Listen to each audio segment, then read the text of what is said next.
모세가 하나님 앞에 올라가니 여호와께서 산에서 그를 불러 말씀하시되 너는 이같이 야곱의 집에 말하고 이스라엘 자손들에게 말하라.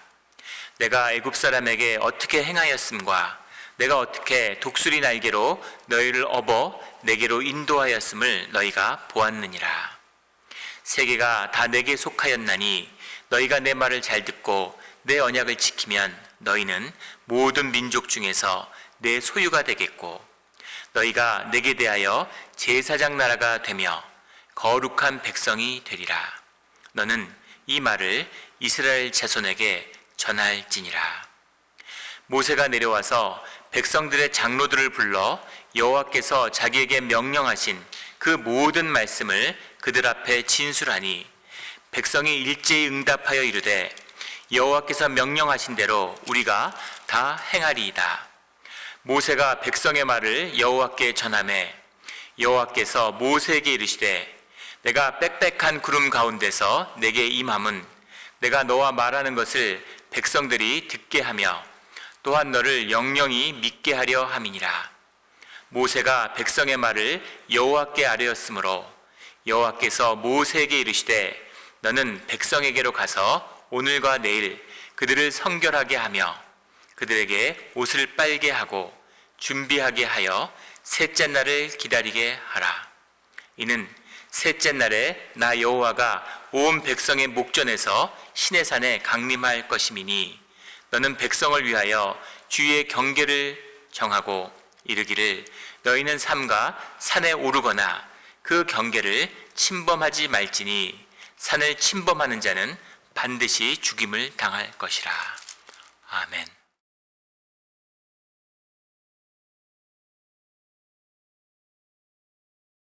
오늘 주님은 우리에게 제사장 나라의 꿈을 말씀하십니다. 그 꿈이 셋째 날에 이루어질 것이다 이렇게 말씀하시죠.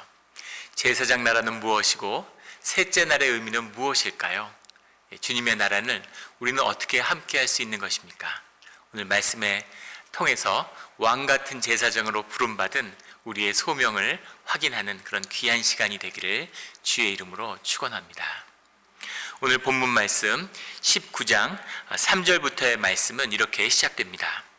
모세가 하나님 앞에 올라가니 여호와께서 산에서 그를 불러 말씀하시되 너는 이같이 야곱의 집에 말하고 이스라엘 자손들에게 말하라. 시내산에서 주님의 언약을 받는 주님이 이 히브리의 노예들을 불러내신 400여 년에 불러내신 그 중요한 이유, 그 중요한 사건을 목전에 두고 있는 것이죠. 주님이 말씀으로 모세에게 증거하고 계시는 겁니다. 4절에 내가 애굽 사람들에게 어떻게 행하였음과 내가 어떻게 독수리 날개로 너희를 업어 내게 인도하였음을 너희가 보았느니라. 주님 우리에게 독수리의 날개로 너희를 업어서 내게 인도하였다 이렇게 말씀하고 계세요. 애굽 사람들에서 탈출한 이 히브리 사람들의 마음은 어땠을까요? 10가지 재앙을 겪으면서 얼마나 두려움이 컸겠습니까? 홍해에서 죽는 줄 알았는데, 아멜렉 사람들과 싸우다가 죽는 줄 알았는데, 목이 말라서 죽는 줄 알았는데, 그 모든 역경을 딛고 우리가 진짜 목적지까지 왔구나 이런 감격을 느끼고 있겠죠. 그런데 주님은 내가 독수리 날개로 너희를 업어서 내게로 인도했다 이렇게 말씀하시는 거예요. 우리가 이민 생활을 살아왔는데 이민살이가 얼마나 고달픕니까? 주님 정말 이민 와서 죽는 줄 알았습니다. 주님 정말 기술도 없고 영어도 못하고 여기서 어떻게 살까? 정말 말로 할 수 없는 많은 고초와 고난을 겪었습니다. 그렇게 주님 앞에 고백하는데 주님은 내가 독수리 날개로 너희를 업어서 여기까지 왔다 이렇게 말씀하시는 거죠. 예전에 그런 간증을 들은 기억이 나요. 어떤 분이 주님과 함께 동행하면서 주님하고 약속했는데 주님의 약속을 받았다는 거예요. 주님이 늘 어떤 어려움이 있어도 너와 함께 하겠다 그 말씀을 믿고 의지하며 살았는데 같이 길을 걸을 때마다 뒤를 돌아보면 늘 주님과 함께하는 4개의 발자국, 나의 2 발자국과 예수님의 2 발자국을 확인하면서 갈 수 있는 그 은혜가 있었다는 거죠. 그런데 어려운 일이 있고 힘든 일이 있을 때마다 뒤돌아보면 주님의 발자국을 찾을 수 없었다는 거예요. 2개의 발자국밖에 없더라는 거죠. 그래서 주님 앞에 섰을 때 주님 그 힘들고 어려웠을 때 주님 어디 계셨습니까? 주님은 어디에 가셨습니까? 이렇게 여쭤보니까 주님이 그 어렵고 힘든 시간엔 내가 너를 업고 걸었다 이렇게 말씀하시더라는 거죠. 나는 내가 고생한 줄 알았는데, 나는 내가 싸워 이긴 줄 알았는데 주님이 독수리 날개로 너희를 업어서 내게로 인도했다 이렇게 말씀하시는 거죠. 저희 아버지가 돌아가셨지만 80이 넘어서 주님을 영접하시고 그런 고백을 하세요. 12살에 고향을 떠나서 정말 자수성가하면서 어려운 삶을 사셨죠. 이 벼랑의 끝에 서 있는 것 같은 그런 마음으로 평생을 살았다 이렇게 말씀하시는, 한 발짝만 뒤로 물러나면, 한 발짝만 무너지면 그러면 천길 벼랑으로 떨어질 것 같은 그런 어려운 마음으로, 그런 두려운 마음으로 살았다 이렇게 말씀하시는 거예요. 그런데 주님을 만나고 나니까 주님이 은혜로 함께 하셨는데, 주님이 지켜주셨는데, 독수리의 날개로 업어주셨는데 괜히 힘들어하고 괜히 어려워했구나, 훨씬 삶이 쉬웠을 텐데, 훨씬 삶이 즐겁고 편안했을 텐데, 그런 아쉬움을 호소하는, 그걸 눈물을 흘리면서 그런 말씀을 하는 걸 들었어요. 주님이 독수리의 날개로 우리를 업어서 주님께로 인도하여 주시는 거죠. 이 은혜를, 모든 것이 주님의 은혜였음을 결코 잊지 않는 우리 모두가 되기를 주님의 이름으로 축원합니다. 이게 주님의 인도하심인 거죠. 주님의 인도하심 앞에, 주님 앞에 나왔는데 주님이 5절에 보면 세계가 다 내게 속하였나니 너희는 모든 민족 중에서 내 소유가 되겠고 너희들은 내 것이다, 너희들은 내 것이 된다, 오늘 언약을 통해서 이렇게 말씀하시는 거죠. 그리고 6절에는 내게 대하여 제사장의 나라가 되며 라고 말씀하세요. 제사장의 나라가 정확히 무엇인가에 대한 수많은 신학적인 논의가 있습니다. 그러나 그것을 우리가 다 헤아릴 필요도 없고 이해할 수도 없겠죠. 그러나 분명한 것은 우리가 하나님 나라, 제사장 나라의 백성이라는 겁니다. 나라라는 것은 주님의 통치죠. 주님이 왕이 되시고 주님의 소유가 돼서 우리의 주권이 주님께 있기 때문에 주님이 우리의 삶의 모든 것을 책임져 주신다는 겁니다. 우리의 삶을 책임져 주시기 때문에 우리가 걱정하거나 염려할 것이 없죠. 우리가 생존의 파고를 넘을 필요가 없습니다. 주님이 하시는 거예요. 주님의 자녀인데 주님의 인도하심을 받는데 먹고 사는 걸 걱정해서는 안 됩니다. 세상에 부모가, 아버지가 부자인데 자식이 먹고 사는 걱정하겠어요? 근데 아버지가 하나님인데 우리가 그런 걱정하면 안 되겠죠. 주님의 소유입니다. 주님의 나라, 주님의 통치, 주님의 임재 가운데 있는데 우리는 제사장으로 부름을 받은 것이죠. 왕과 같은 제사장, 주님의 권능 아래 주님을 섬기는 일을, 주님을 섬기기 위해서 우리가 부름을 받고 주님의 독수리의 날개에 업어서 주님이 이끌어내셨다라는 거죠. 우리가 예배자로서, 주님을 섬기는 자로서 왕 같은 제사장으로 살아가는 것이 우리 삶의 본분입니다. 우리 본분을 결코 잊지 않는, 본분을 지키며 살아가는 우리 모두가 되기를 주의 이름으로 축원합니다. 이것이 주님이 우리를 부르시는 뜻이라는 거죠. 주님이 우리를 그렇게 부르셨다는 겁니다. 이게 주님의 부르심의 뜻이에요. 그런데 10절에 가면 여호와께서 모세에게 이르시되 너는 백성들에게로 가서 오늘과 내일 그들을 성결하게 하며 그들에게 옷을 빨게 하고, 옷을 빤다고 성결해지지 않겠죠. 그런데 주님이 마음을 준비시키는 겁니다. 저도 주일 아침에 늘 옷도 새 옷을 입고 와이셔츠도 늘 새 것을 입어요. 그리고 또 샤워도 몸도 깨끗이 씻습니다. 몸을 씻어서 마음이 깨끗해지면 세상에 마음을 깨끗이 하는 일이 뭐가 어렵겠어요. 그러나 우리가 아무리 씻고 아무리 깨끗한 옷을 입는다고 해서 우리 마음이 깨끗해지지 않죠. 그러나 주님은 그 옷을 빠는 것으로 구별되고 성결하게 한다라는 것은 주님 앞에 구별된다라는 거죠. 구별되고 구별된 시간, 구별된 장소, 구별된 마음으로 주님 앞에 나오는 그 마음을 준비해라 이렇게 말씀하시는 겁니다. 성결해야 되는 것이죠. 구별돼야 되는 것입니다. 그런데 이것이 그렇게 소중하고 중요한 것이라면 그러면 한 일주일, 일회 동안, 한 달 동안 준비시키시지 왜 이틀만 준비하는 것일까라는 거죠. 왜 이틀만 성결하게 하고 셋째 날을 기다려야 되는 것인가 하는 말씀의 도전입니다. 11절에 옷을 빨게 하고 준비하게 하여 셋째 날을 기다리게 하라. 셋째 날 아침에 계속 셋째 날이 강조되고 있어요. 이 셋째 날이라고 하는 것은 무슨 의미일까? 정말 세 번째 날이라는 의미일까? 그런 뜻도 들어있죠. 그러나 셋째 날이라는 것은 우리 성경 전체를 통해서 아주 중요한 날입니다. 셋째 날을 준비하고 셋째 날을 맞이해야 되는 것이죠. 우리 셋째 날을 성경에 나오는 그 용례들을 보면 고린도전서 15장 4절에 이런 말씀이 나와요. 장사 지낸 바 되셨다가 성경대로 사흘 만에 다시 살아나사 예수님이 죽음 가운데 다시 부활해서 살아나신 것이 사흘 만이었다, 이렇게 얘기 나옵니다. 또 호세아서 6장 2절에 보면 셋째 날에 그가 우리를 일으키리니, 우리를 살리시는데 셋째 날에, 주님도 셋째 날에 부활하셨는데 우리도 셋째 날에 일으키신다. 그러면 우리가 그의 앞에서 살리라. 주님 앞에 새로운 시간, 부활의 삶이 셋째 날에 열린다는 거죠. 또 민수기 19장 12절에 보면 셋째 날에 그 물로 스스로를 정결케 하며 라는 게 나옵니다. 셋째 날과 일곱째 날 정결하게 하는 주님의 삶의 인도하심이 나오죠. 셋째 날에 정결케 하면 일곱째 날에 깨끗하게 되리라. 나흘이 지났는데 셋째 날에 씻었는데 넷째 날에 일곱째 날에 정결케 되는, 정결케 되는데 나흘이 걸린 걸까요? 그런 의미는 아니겠죠. 셋째 날이라는 것은 주님의 때, 주님의 시간, 주님의 새로운 시간을 의미하는 것이고, 일곱째 날은 그 질서의 완성을 의미하는 것이죠. 그래서 셋째 날에 정결하게 하면 일곱째 날에는 정결케 된다, 이렇게 말씀하고 있는 것입니다. 에스더서 5장 1절에 가면 이런 말이 나와요.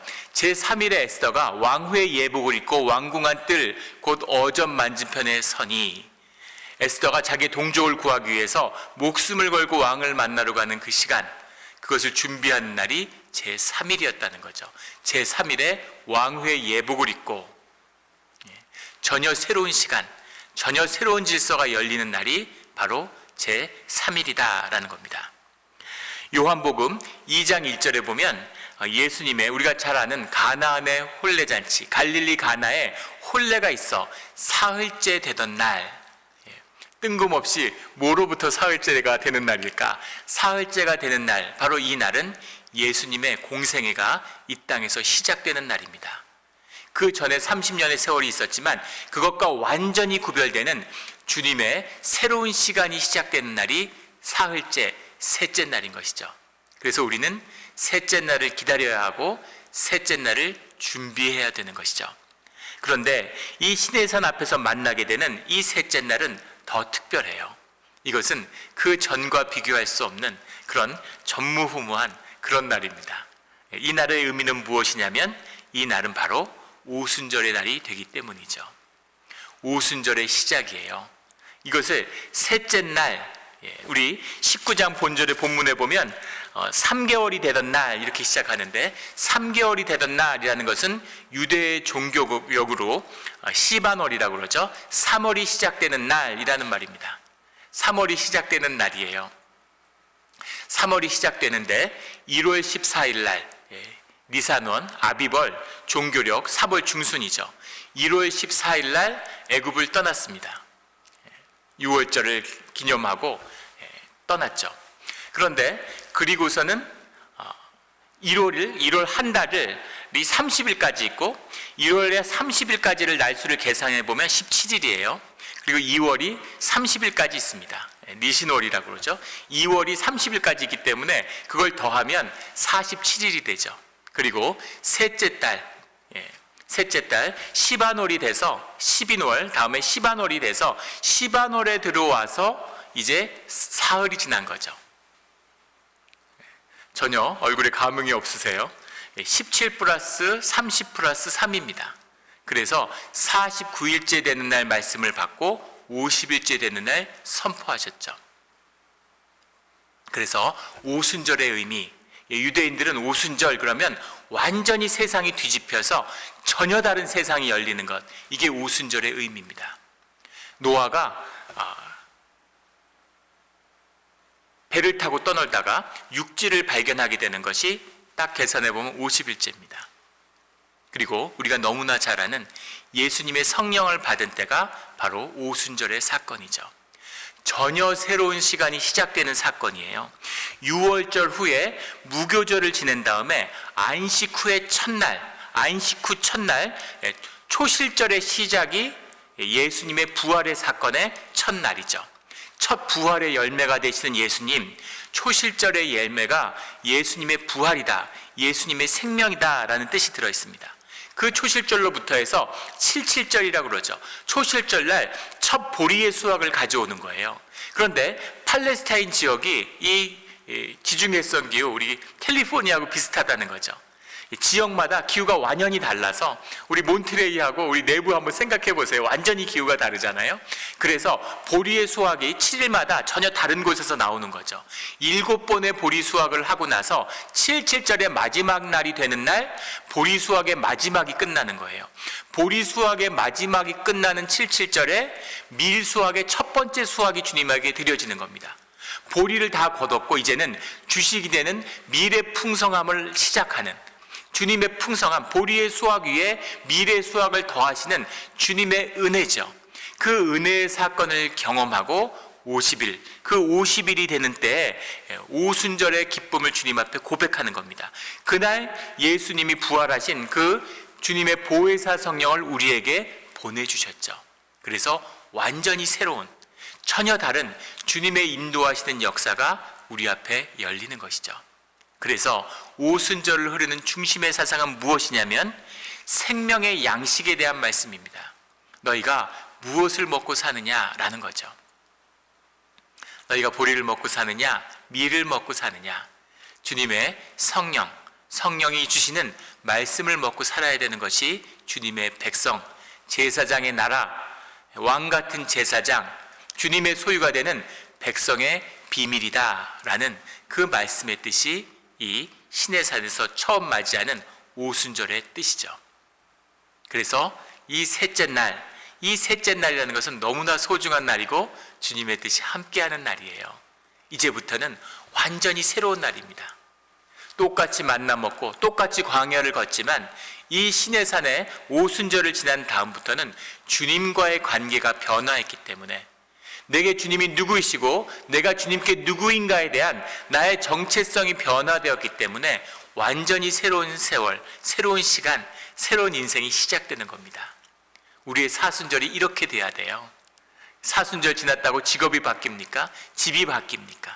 사는 모양이 바뀌겠습니까? 그러나 주님과의 관계가 새로워져서 우리의 삶의 자리가 내가 무엇을 먹고 사는지, 세상의 것을 먹는지 아니면 주님이 주시는 생명의 양식을 먹는지 내 삶을 가르는 그런 시간이 되어야 한다는 것이죠.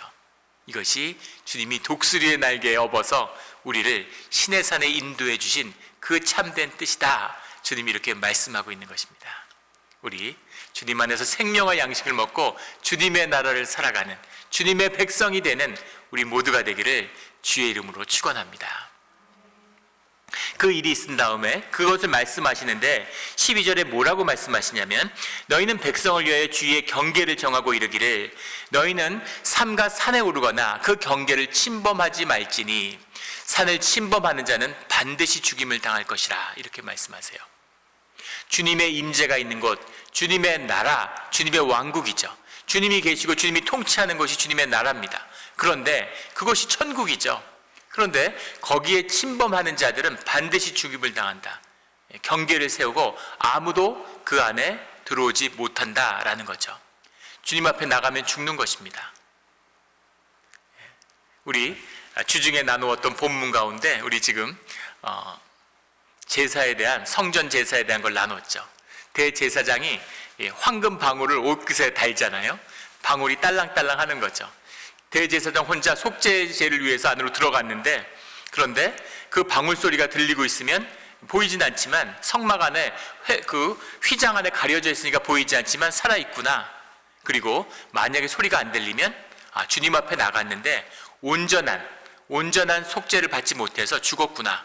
그러면 발목의 맨 끈으로 이렇게 끌어당겨서 시체를 끌어내는 것이죠. 이것이 주님 앞에 나아가는 자리, 산을 침범하는 자는 반드시 죽임을 당한다. 이 말씀의 뜻이죠. 그런데 주님께서는 마태복음 11장 12절에서 이런 말씀을 하세요. 세례 요한의 때부터 지금까지 천국은 침노를 당하나니 침노하는 자는 빼앗느니라.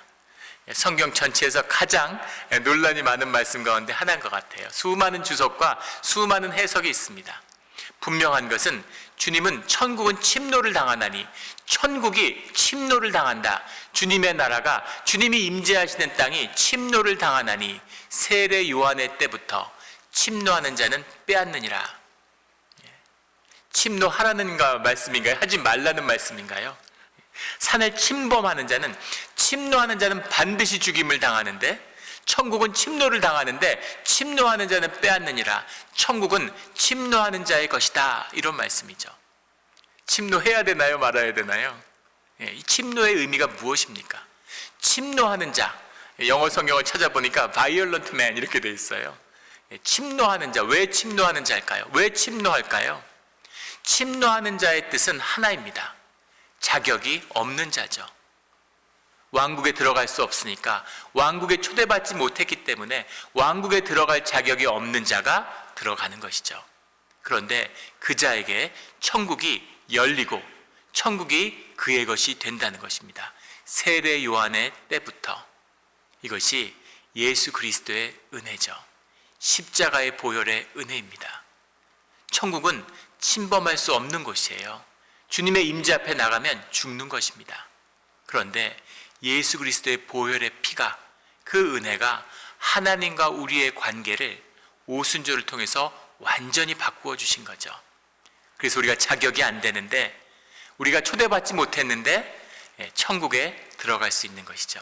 예수님의 등에 업혀서 우리가 천국에 가는 것입니다.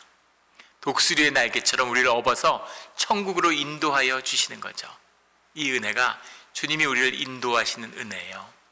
천국을 침노하는 우리 모두가 되기를 예수 그리스도의 이름으로 축원합니다. 주중에 지난주인가요? 굉장히 충격적인 뉴스가 하나 있었습니다. 한국을 대표하는 우리 IT 산업의, 게임 산업의 창업자 한 분이 스스로 목숨을 끊었어요.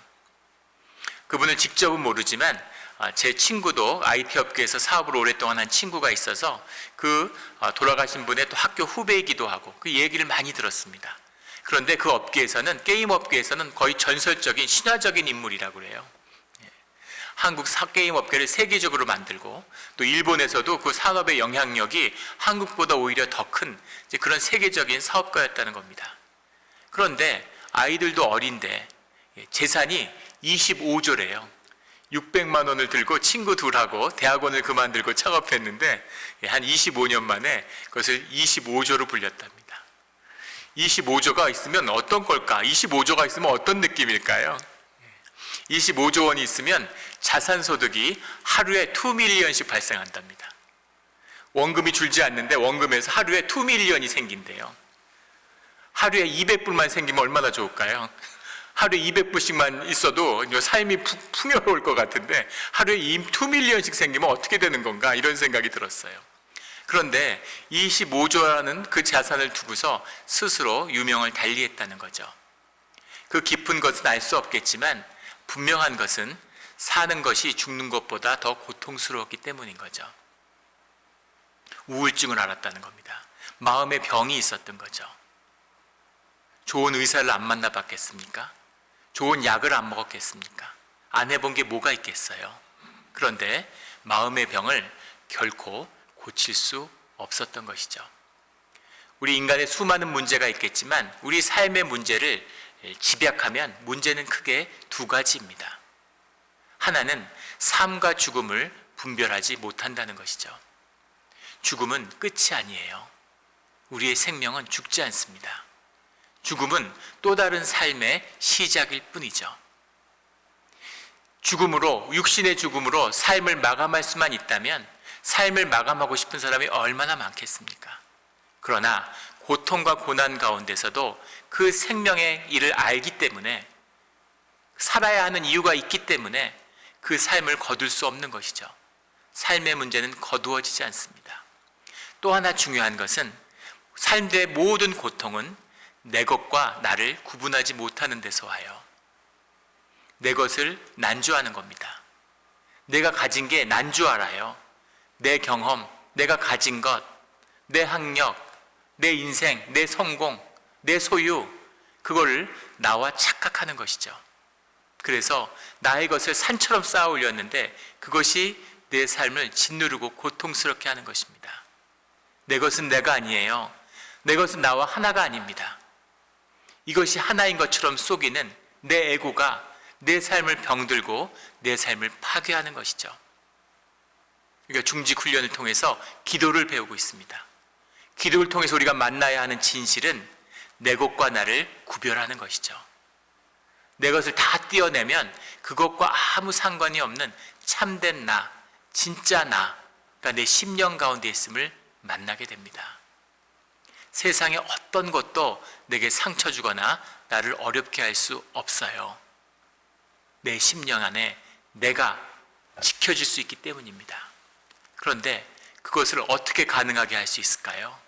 내 문제를 어떻게 풀어낼 수 있을까요? 그 오직 한 가지 비밀은 주님께 있는 것입니다.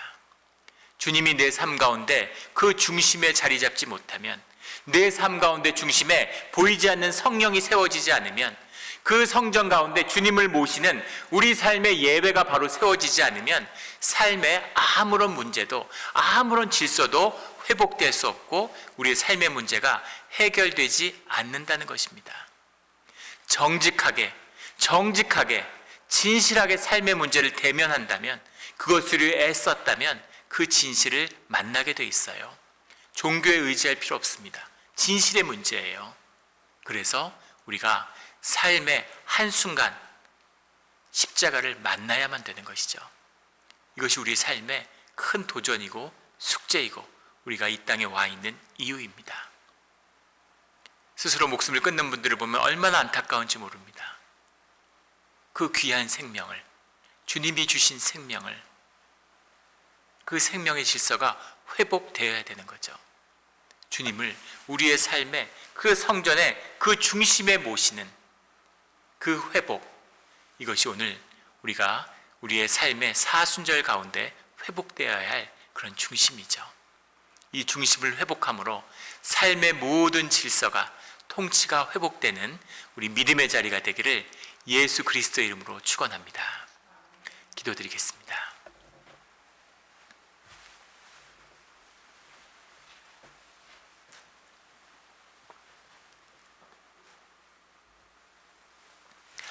하나님 아버지, 감사합니다. 우리 삶이 열심히 살았는데 여기서 얽히고 저기서 얽혀서 이 삶의 문제를 어디서부터 어떻게 풀어놔야 될지를 이제는 알 수가 없습니다. 주님, 이것을 풀 수 있는, 우리가 겪는 아픔과 고통을 풀어낼 수 있는, 이것이 의미와 가치를 갖게 되는 소중한 것으로 바꿀 수 있는 그 모든 비밀은 오직 주께만 있음을 말씀하여 주시니 감사합니다. 우리가 예배 가운데 주님과의 관계가 바로 회복되어서 주님 우리의 삶의 중심에 계심으로 그것을 둘러싼 모든 질서 가운데 주님의 통치가 임하고 주님의 회복이 임하며 주님의 다스림의 권세가 회복되는 우리의 삶의 자리가 되기를 소원합니다. 모든 걸 주님께 맡기며 감사드리며 예수 그리스도의 이름으로 기도드렸습니다. 아멘.